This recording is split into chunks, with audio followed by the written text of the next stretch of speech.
Bonjour Marc. Je suis très content que vous soyez là. Moi aussi. Vraiment. J'adore cette posture. Vous êtes à l'aise? Non mais c'est vrai? Mais très, je me sens très bien.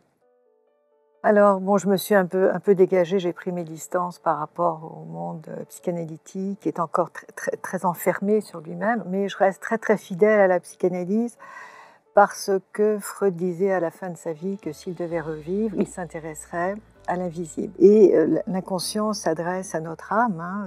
La psychanalyse, en fait, c'est le langage de l'âme. Et je reste fidèle à Freud parce que la psychanalyse, c'est aussi un ancrage théorique.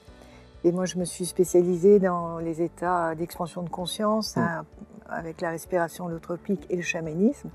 Et il me semble très important de ne pas les dissocier. Et ce sont les épreuves que j'ai vécues qui font que je suis plus à même encore d'être au chevet de la souffrance de l'autre. Vous dites que vous avez une enfance heureuse, hein, visiblement. Vous parlez beaucoup du rapport que vous avez avec votre papa, mais vous, il y a quand même une relation particulière avec votre père.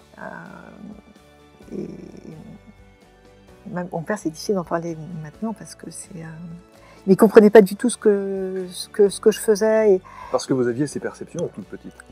Oui, je suis née dans la marmite. Mon grand-père maternel était un homme très érudit, un juif talmudiste et certainement kabbaliste. Mais moi, à l'époque, je sais Ça ne pas. vous parle pas. Ça ne me parlait pas. Et j'avais avec lui une relation très télépathique. Quand j'étais petite, je faisais, en fait, je l'ai su après, c'est Grof qui m'a... Parce que qui était vraiment mon mentor. Hein. Bon, alors, si on peut parler de maître, mon vrai maître, c'est lui. C'est lui. Et cette histoire autour de Grof, elle est tellement incroyable.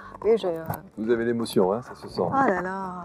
Qu'est-ce que ça vous procure de le voir là? C'est là, il voit au-delà du visible. La première fois que je l'ai vu physiquement, c'était au début d'un séminaire aux États-Unis. Je l'ai vu de dos et je savais que c'était lui.